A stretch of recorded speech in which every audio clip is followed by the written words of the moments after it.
Happy New Year. I'm Dave, and I'm once again here with Andrew, Bill, and Amanda. And today on BV Weekly, we're talking about albums we're excited about or hoping for in 2026.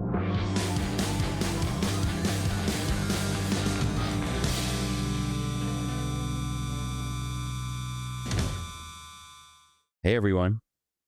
Yo, Happy New Year. Happy New Year. Hey. Happy New Year. Good to have everyone back. We last all spoke on this podcast talking about our favorite records of 2025.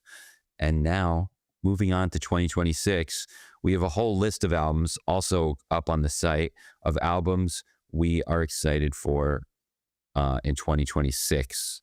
So we're going to highlight some of them on today's episode. And just a little disclaimer. Since it is the holidays, we are taking a little break right now. So we are coming to you from the past. We recorded this a bunch of days before you're hearing it. So if some news changed, please forgive us. But we're gonna do this again, going around in a circle where we each pick an album off the list, and we can't say we've been to any shows because actually, I don't know. It's possible we've been to shows, but Dave, we won't know that till next week. This?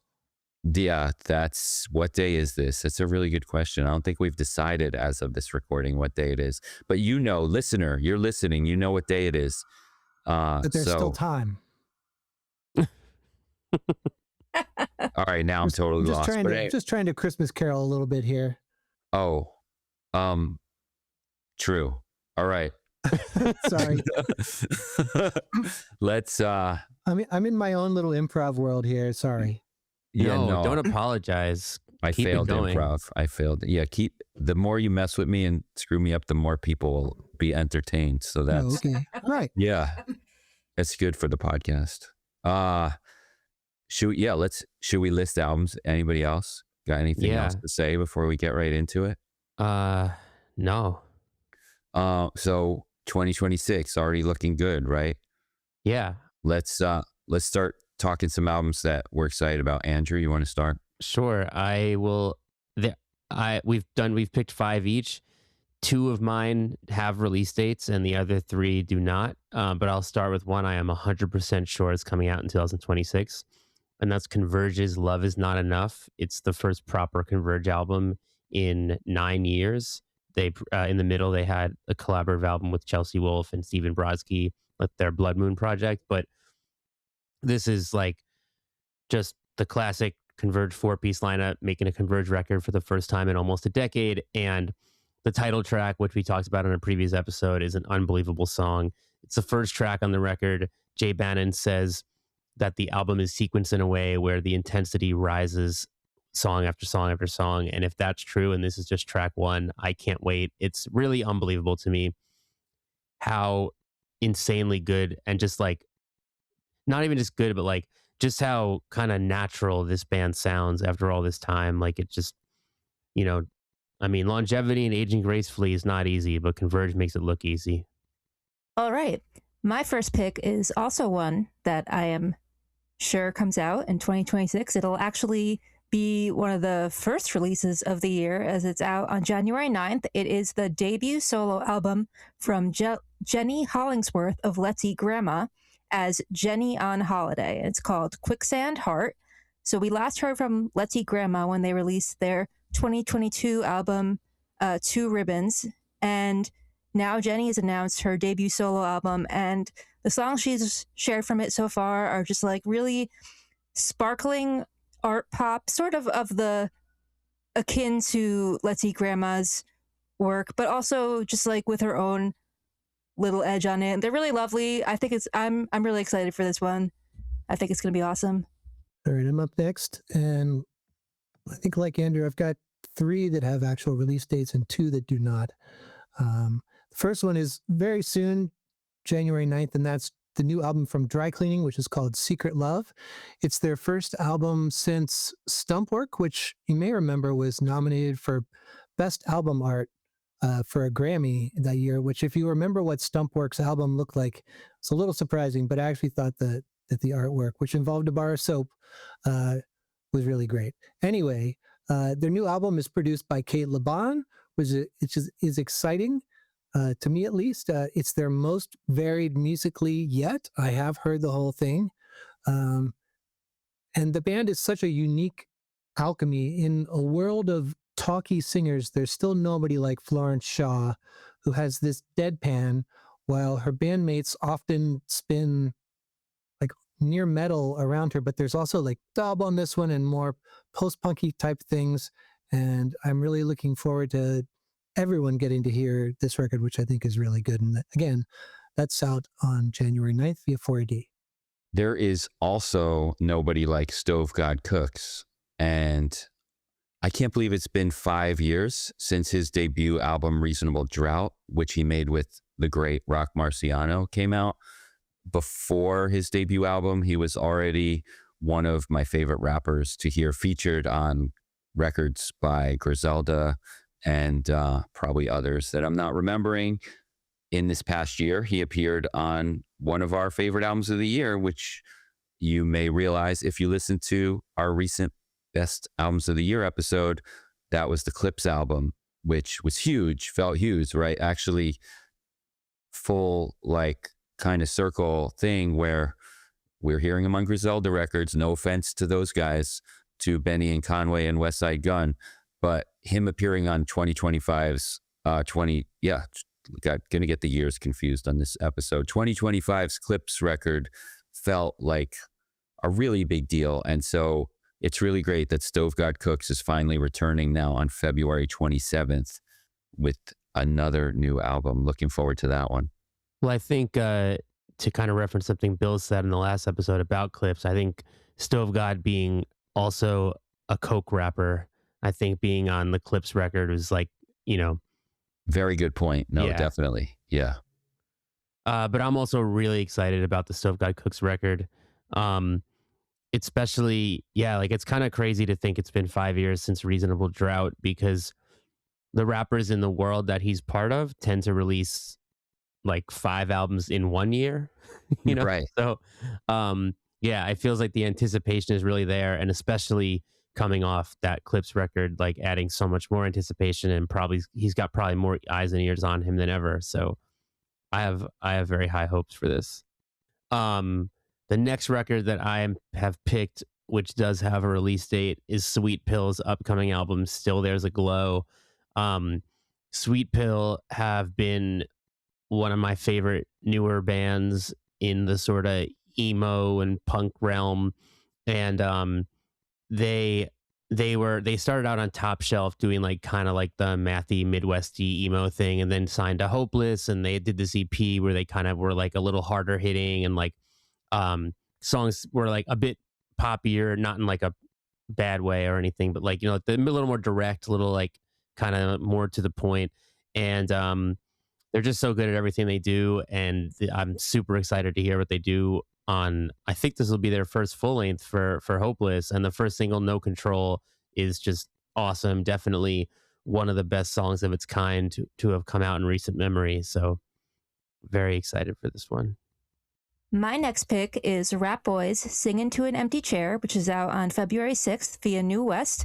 It's the follow-up to their great 22 album, The Window, which was my favorite album of theirs yet. They made that one with Chris Walla, formerly of Death Cab for Cutie, and he made this one with them too, which has me really highly anticipating it. The songs we've heard so far are all really fantastic, sort of in the kind of indie country realm, just like very warm and big sounding, little anthemic. Yeah, super excited for this one. And also, on a related note, Julia told us about her favorite albums of 2025, and you can find that list on Brooklyn Vegan.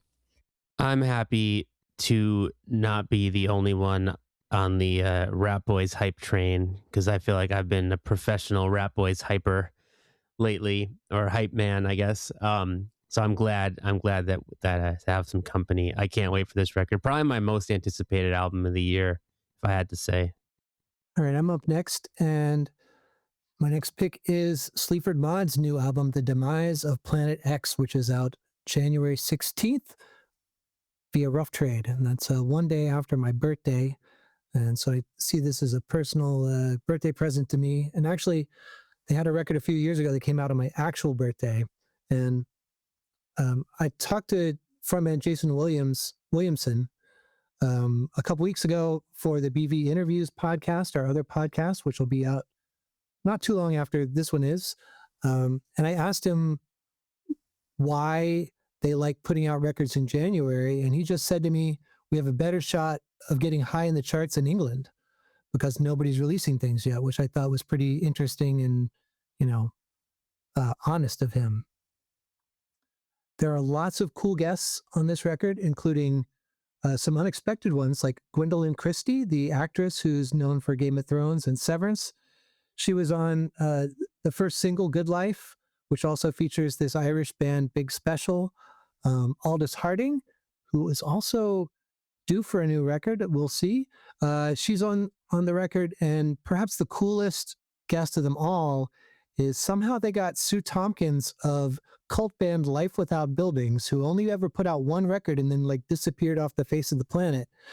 She's on the brand new single that just came out. That's called No Touch. All the singles have been great.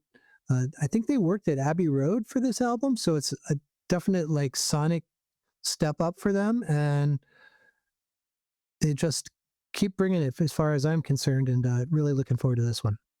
All right. My next pick is Dirt Buyer. Dirt Buyer is the indie rock project of Joe, I'll just call him Joe S., who previously played in Model Actress, actually before we first heard about him in 2023 when Dirt Buyer, his album titled Dirt Buyer 2. We missed Dirt Buyer 1, and coming up is Dirt Buyer 3. First heard of him in 2023. Dirt Buyer 2, which that album was like a late in the year indie rock addiction for me. It was unexpected. I don't think I may have put it as an honorable mention. It just kept going with me in 2024. And I've been really excited to see what Dirt Buyer does next. Meanwhile, in the time that has passed, we've seen Joe show up playing as a member of This Is Lorelei.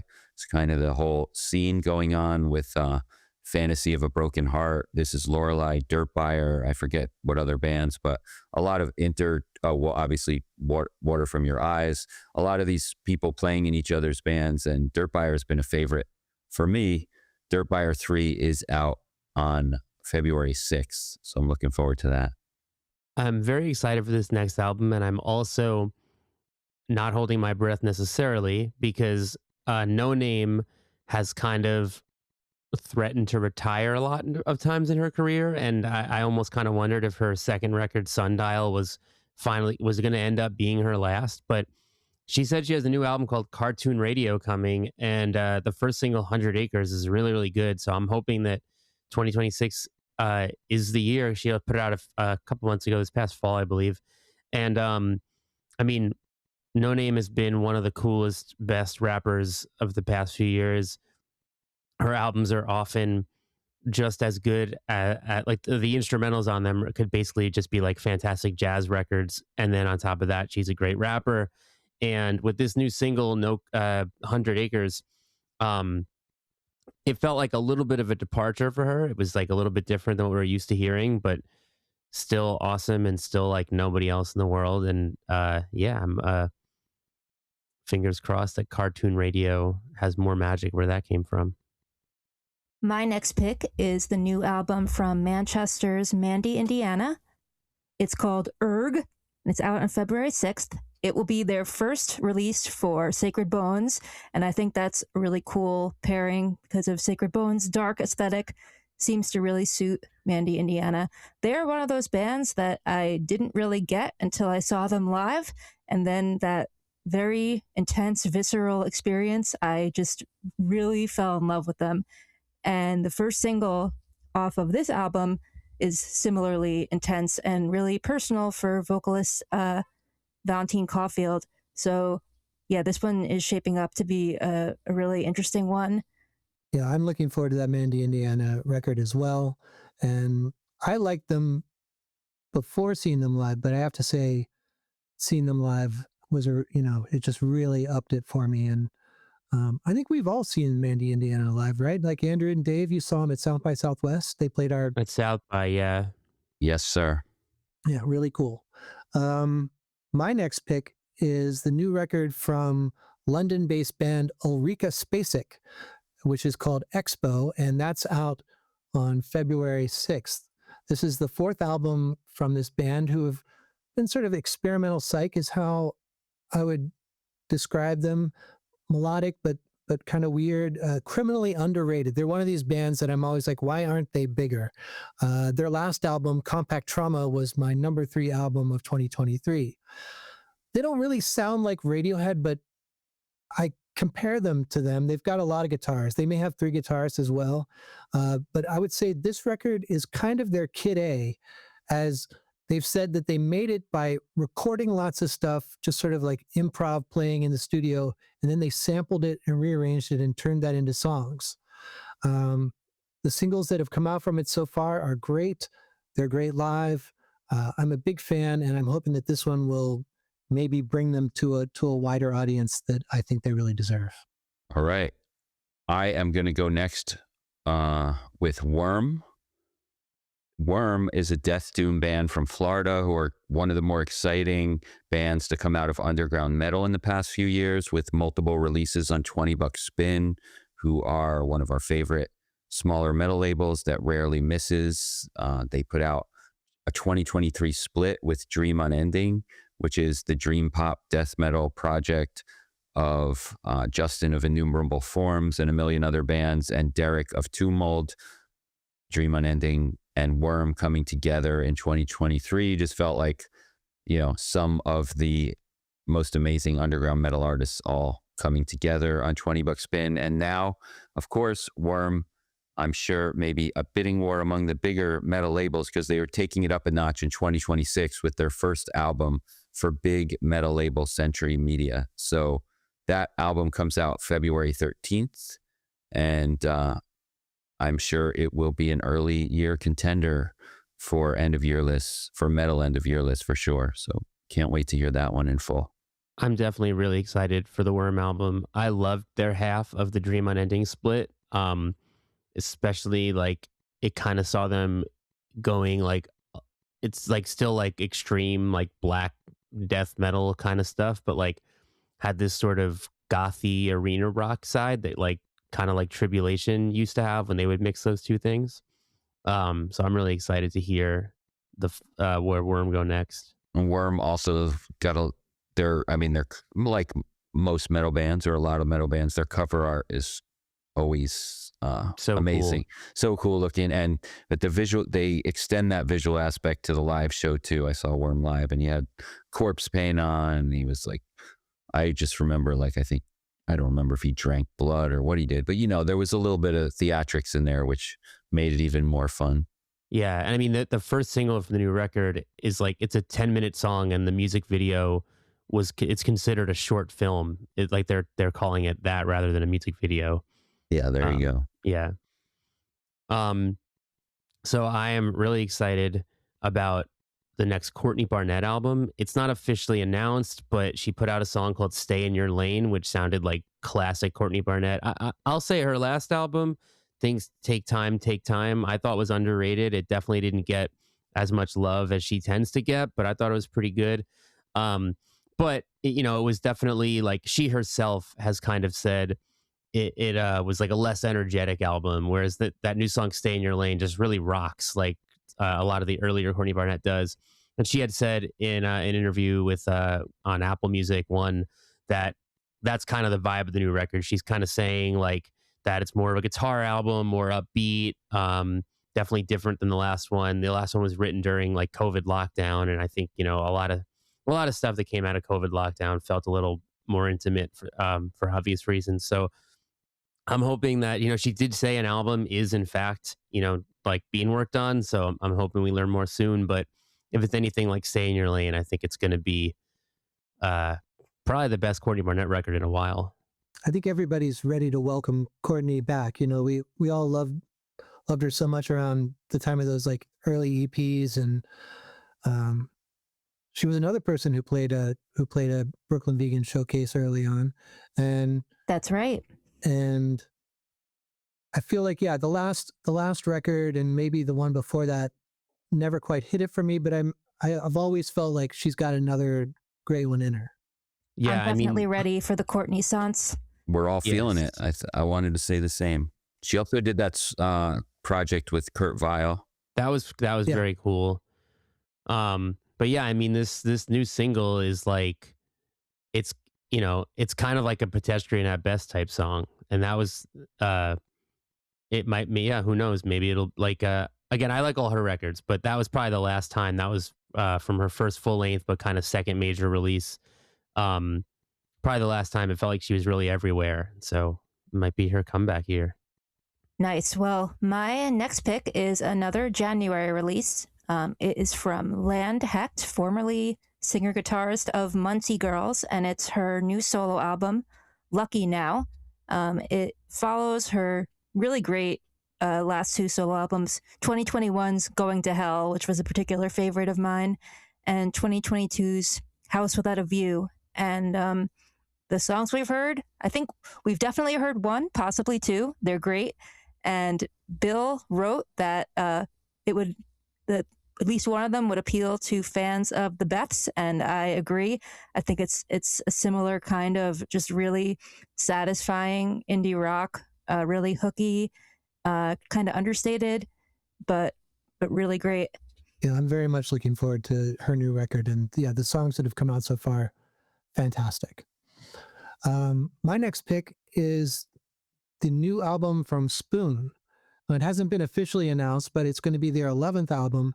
And earlier this year, right before they went on tour with the Pixies, they released 2 new songs as basically a preview to the record. And their last album, Lucifer on the Sofa, was maybe their biggest, most produced sounding record yet. But these 2 songs had that sort of raw, gritty feel of Girls Can Tell or Kill the Moonlight, which makes me really excited to hear the new one. Again, there's been nothing officially announced yet, but I feel like we will probably hear something, before the first quarter is over. I love Spoon, and that raw, grittier era is definitely my favorite too. So yeah, that's an exciting prospect if they're going back to that sound. Andrew just gave the thumbs down. He's a famous Spoon, the least Spoon fan of the group here, and that's. I wasn't going to say fine. anything. Bring on Spoon. I'm ready. Andrew's outnumbered. Always have been. I've never really been a Swiftie, so I don't know what it's like to be a fan. I didn't know what it was like to be a fan of one of the biggest artists in the world until Zach Bryan came along. The extremely prolific country singer-songwriter has become one of my most listened to artists of the past few years. I want to say unexpectedly, but as a big fan of artists like Jason Isbell, it maybe wasn't that surprising. And as big as Zach is, sold out 2 nights at MetLife Stadium here immediately. The stadium after playing like 8 arena shows in New York City the same year. He's also constantly repping artists like Jason Isbell, but also Bon Iver. He's got great taste in openers and collaborators, which continues in 2026 when his tour openers include MJ Lenderman, Dijon, Alabama Shakes, Kings of Leon, and others. And he has a new album coming January 9th. I would think after all the songs he's put out in the past few years that I'd be over it, but I'm ready for it. I'm really excited for the year of Zach Bryan taking out MJ Lenderman and Tyler Childers taking out Wednesday. I think it's truly some dream pairings. Your move, Sturgill Simpson. Take out Rap Boys. I don't know. I could see, well... Didn't Sturgill take out S.G. Goodman? Am I imagining that? That sounds right. That's not as crazy though. She's already in that world, I think. But another pairing I love. We need who else is like a big country singer that's like cool. I mean, Casey Musgraves already does stuff like that, so it can't be her. But I don't know. Miranda Lambert take out Greg Freeman. I wouldn't be surprised if Sturgill takes a jam band out at this point, though. Oh yeah. He's almost like living in that world. The way we're But, talking like- almost sounds like a title fight, and they're planning to like take them out, like as in to like punch them out. It's like what? You're like, That's funny. I didn't even think about that. Wow, Bill found a way to work in title fight. I know. I had to say it Amazing. out. I can't Never- do I a was like, podcast and not didn't know bring he up had it title in fight. him. All right. Well, the fifth album on my list is no release date or title confirmed yet, but feeling good about 2026 for Speed. I interviewed Speed backstage at Coachella this in 2025. Where they were one of a very small amount of hardcore bands, and certainly the heaviest of the ones that were there. And they were talking about their second record at that point in April of 2025. And they mentioned there'd be an EP first. The EP came out this year, so it's 3 songs. I'm feeling like 2026 could be the year, but really, really can't wait for this. I mean, with their first record, Only One Mode, Speed went from being like just kind of one of the many cool underground hardcore bands to having like a crazy breakthrough. And I think one of the most exciting parts about their breakthrough is it didn't really come with like kind of pushing their sound away from heavy hardcore. Like they had these little tiny flares of like other, like these different things, like these like hip hop record scratches and like a second of clean vocals and all these like tiny little things. But like really for the most part, they're like 90-second, just like tough hardcore songs. And those little moments go a long way though. And they upped those a bit on the EP. They kind of said in the interview that I had with them that they were going to lean a little more into that. And I'm really excited to hear the way that Speed figure out more ways to kind of push the boundaries of hardcore without really leaving them behind. And to me, like, I don't know if I could think of a hardcore band that I'm more excited to hear an album from than Speed. So yeah, bring on the new Speed. Bring on the flutes. Yes, right. The flute. How could I forget the flutes when I'm talking about these little things? I mean, the last time I saw Speed, I think they opened the show with flute, and it was like this like meditative spiritual jazz moment, and then it just came in like with bludgeoning hardcore, and not enough bands are doing it. Turnstile did it. They did the flute, and it was like we were talking on the last episode about bands that maybe kind of take notes from Turnstile, of which Speed are one of those bands. But I can't help but wonder if Turnstile took the flute note from Speed. Speed. All right. Okay. My next pick is kind of wishful thinking, but there's a little, hint that perhaps it's more than wishful thinking. Hoping that we'll get a new Mitski album in 2026. She recently released her concert film, Mitski, The Land, which is focuses on her really gorgeous tour for The Land is Inhospitable, and So Are We. And there is a post-credits scene where she is discussing, or she mentions, an album that's coming in the winter. So, and it's just kind of like a very vague, nothing confirmed, no details, but sound, why would she have put that in if it wasn't happening? So, and Mitski's discography really speaks for itself, and two of her most recent albums, 2018's Be the Cowboy and 2023's The Land is Inhospitable and So Are We, were my very favorite albums of the year. Every time she releases an album, she changes up what she's doing at least a little bit, and I think she's one of the most exciting artists working in our time, one of the most exciting songwriters around. So the prospect of new music from her is extremely, extremely exciting. I have 2 questions. Does Mitski sign to a major label for this album? And does she finally headline an arena? So I'm going to address the second first. This past tour, she specifically said that she wanted to play smaller seated venues to, give her fans kind of this very gorgeous experience, which she really did. But I could definitely see there being a world where next time, she goes for the bigger arena show. As for a major, I mean, kind of like maybe she just stays where she is. But I don't know. That's just a little guess from me. I was going to say, it's not that crazy to think she would put one out in 2026 either, because, her last albums were 2023, 2022, 2018, 2016, 2014, 2013. She doesn't wait like that long between albums. So it would be on brand for it to be this year. She's definitely due. Is her contract up? That's the question. Saying We will find out, She go to a hopefully, major. Yeah. soon. She definitely seems like she could, at least in New York, play an arena, I think she could do MSG. Yeah. Oh, no doubt. 100% could do MSG. Zero doubt in my mind. All right. Well, my final pick of anticipated records is something new from Bristol legends Massive Attack. We don't really know if it's going to be an album or not. Earlier this year, they posted a little note on social media saying, next year we will release a cache of work created in the recent past. Tracks will be available physically and digitally via a new label with a Spotify exception. So if you're a Spotify user, you can't hear it there, but everywhere else. And it'll be interesting to find out what label they're on. It's all up in the air. It will be their first new music since 2020's Utopia EP. And if it is an album, it'll be their first since Heligoland, which was 16 years ago. So a long time for them. They always take their time.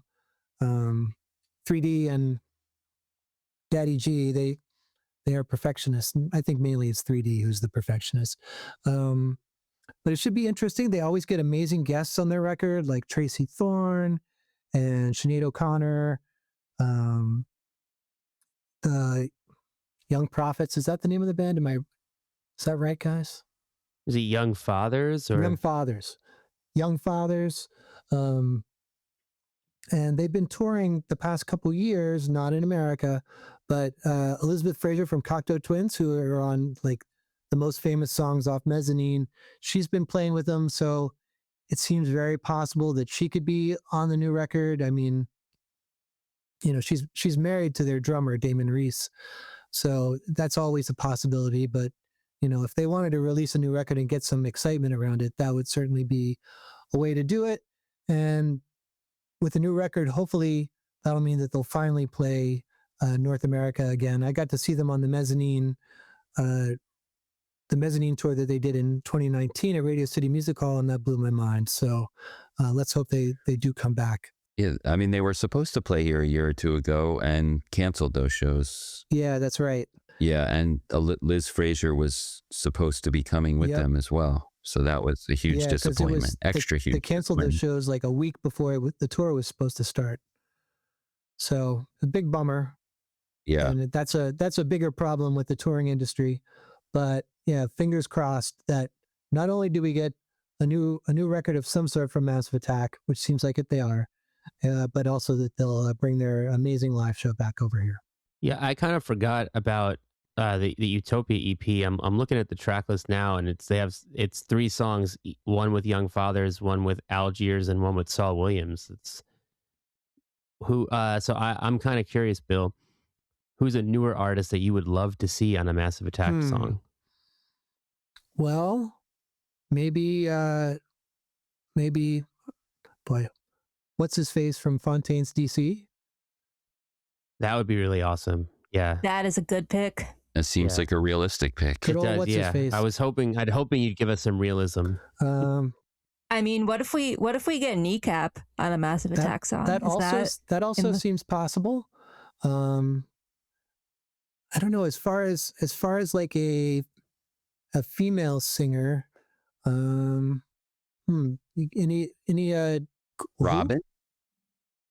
Robin? Maybe.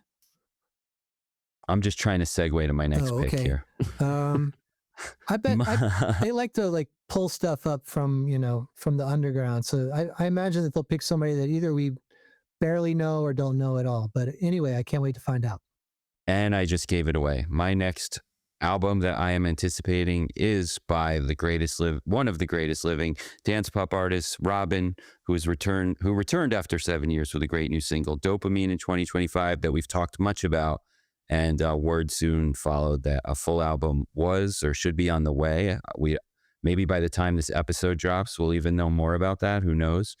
But I think, needless to say, we're all really excited to hear a new full album from Robin. What else more is there to say?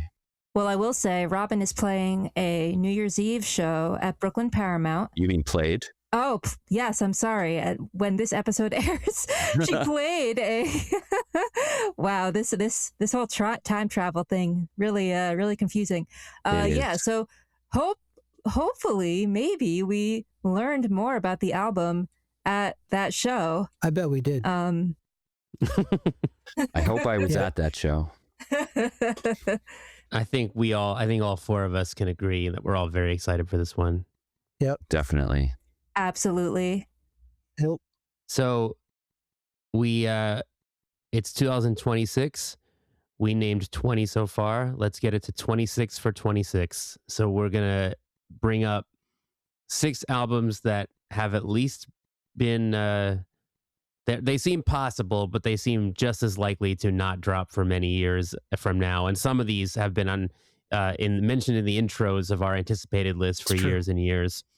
I'll say all 6 now, and then we can just kind of see what we want to talk about. But we're hoping that we're getting new records in 2026. Our fingers are crossed, but our breath is not held for The Cure, My Bloody Valentine, LCD Sound System, Thursday, Joanna Newsom, and Phoebe Bridgers.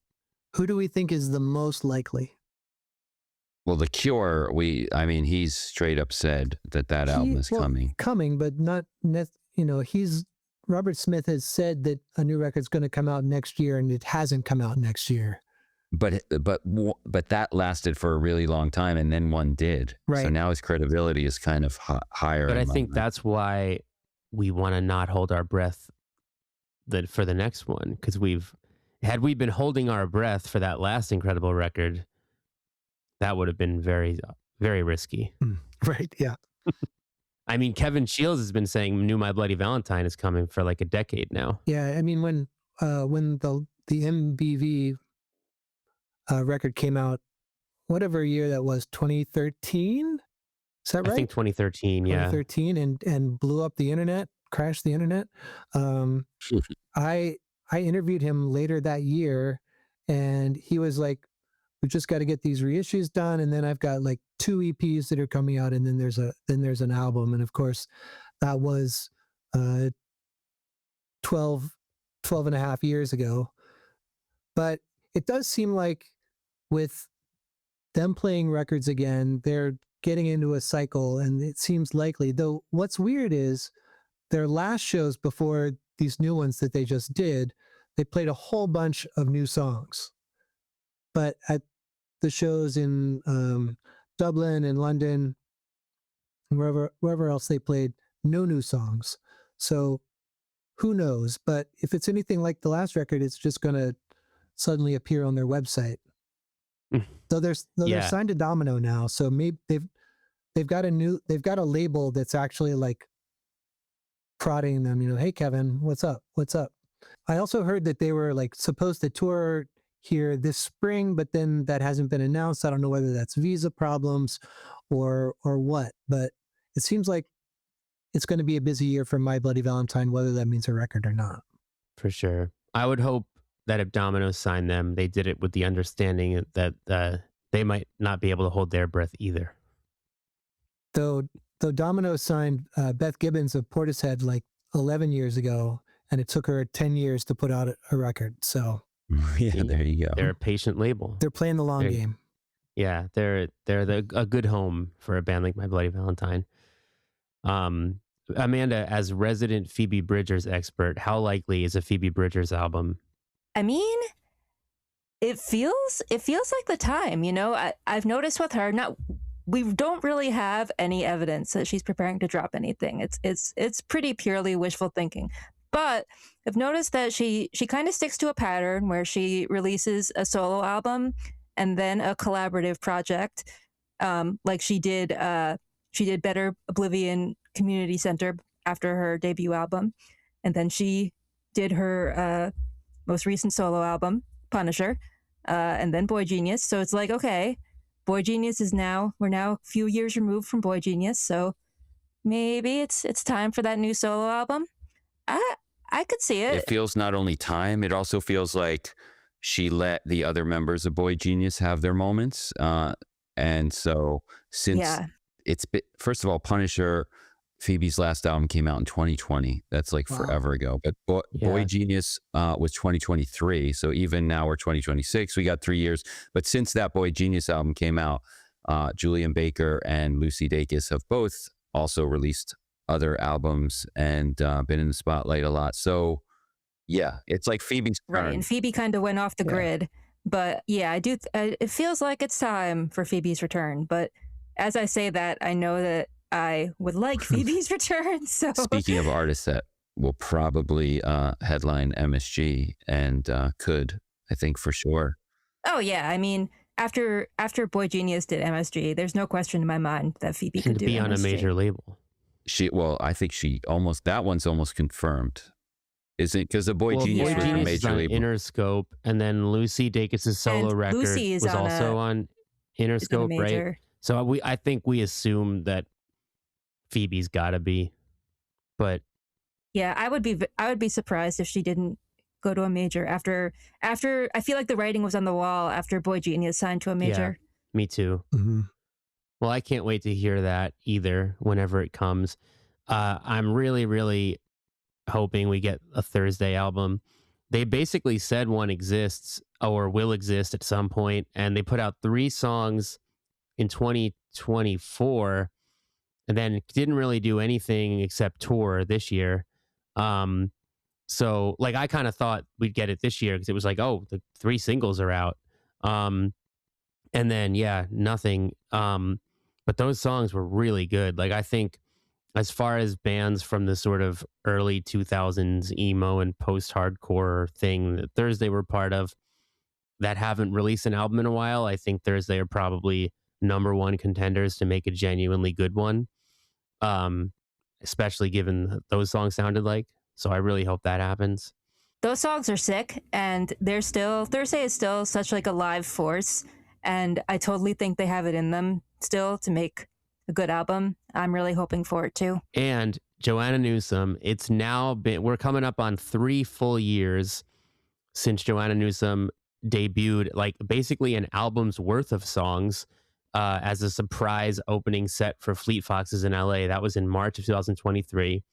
So we were like, okay, wow, we're getting a Joanna Newsom album in 2023, then in 2024, then in 2025.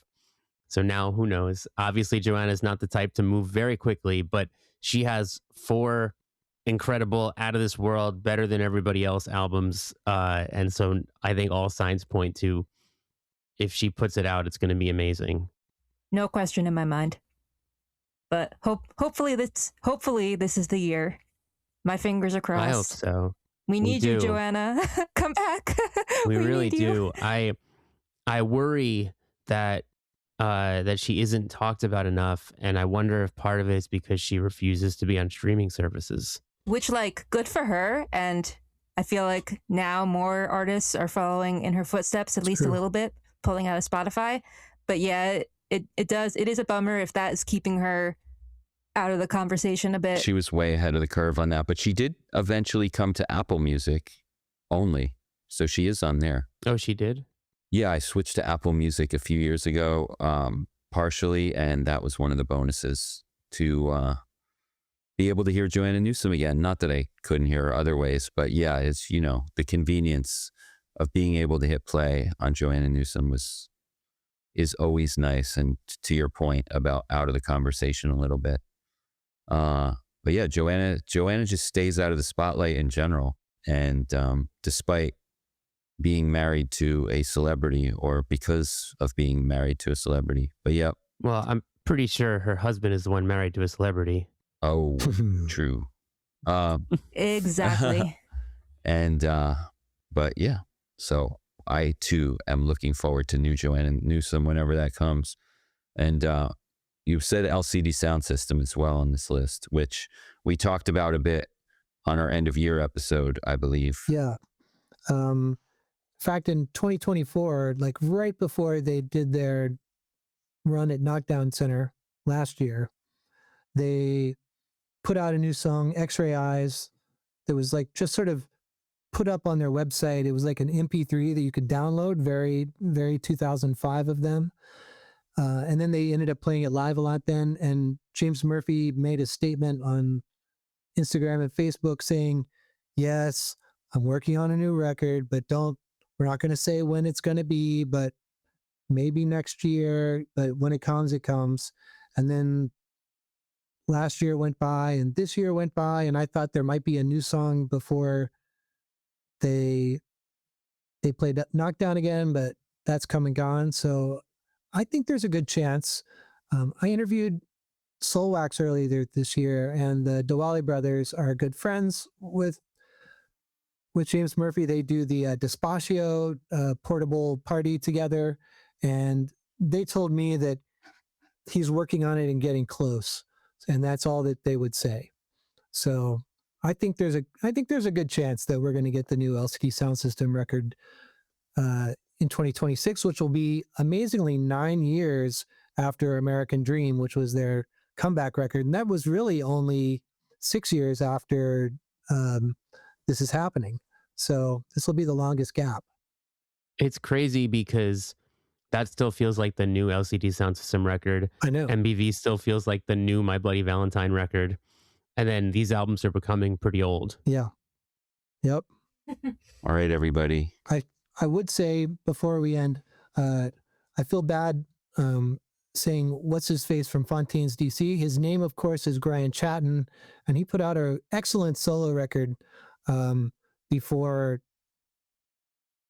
before Fontaine's DC put out their super breakthrough record last year, which was actually kind of like a harbinger to what they were doing, similar to Cameron Winter, I feel like. So I really do think that that's a possibility for having Grind on a new Massive Attack record, but we'll see. Happy New Year again to everybody. Make sure you like and subscribe to this podcast. Go also like and subscribe the BV Interview podcast, which has a new episode with Flogging Molly and a whole bunch of other episodes you can catch up on, evergreen content. Go check out our Albums of the Year episode of BV Weekly if you missed it, and check BrooklynVegan.com every day. Follow us on socials. Thanks again, everyone, for coming on, and we will talk to you next week. Thanks for tuning in. Dave and I will be back every Friday morning with new episodes of BV Weekly, and in between the episodes, you can always get much more from us at BrooklynVegan.com, on all of our social media, including Facebook, Twitter, Instagram, TikTok. You can pick up records from us at shop.brooklynvegan.com. And if you like what you hear, tell your friends about us, subscribe to the show, give us a good rating. All that little stuff goes a really long way. It really helps us a lot, and we really appreciate it. So until then, thank you again, and see you next time.